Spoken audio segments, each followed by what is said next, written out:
Hər il aprel və may ayında cücə alıb saxlayırıq. Buna görə də yenə də bu il də almaq fikrimiz olduğu üçün ilk öncə onların hinini təmizləməyinə səliqəyə salmağa başladım. Keçən il həm o hində xırda cücü, miyot vardı, həm də ümumi olaraq dezinfeksiya olmağa ehtiyac olduğu üçün hinin təmizliyi ilə başladım işə. Qışda toxumluq kartolları saxladığımız üçün otaq bu vəziyyətdə idi. İlk öncə yoldaşımla içəridəki daşları çıxartdıq, sonra kartolların altına sərdiyim samanı təmizləyib çıxartdım. Samanları təmizlədikdən sonra bir sutka ora tüstü saldım. Bu dədə-baba üsulu dezinfeksiyadır bizdə. Normalda həmişə dərmanla dezinfeksiya edərdim. Bu dəfə fərqli bir üsul yoxladım. Həm də təcrübə olsun deyə istifadə elədim.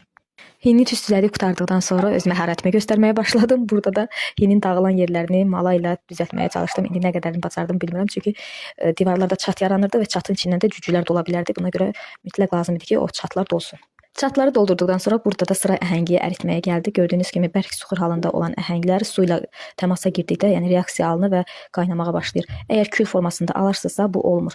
Amma belə daş əhənglər bu formada qaynayaraq, yəni keyfiyyətli bir əhəng üzə çıxarır.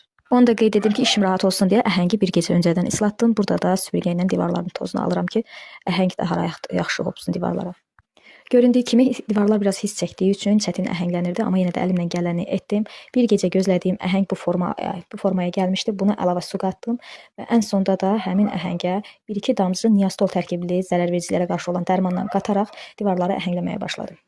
Qeyd edim ki, belə dərmanlar istifadə etdikdə ehtiyatlı olun. Mən ağzıma nə qədər yaylıq bağlasam da yenə də təsirini hiss etdim. Boğazımda qıcıqlanma, öskürək yaratdı.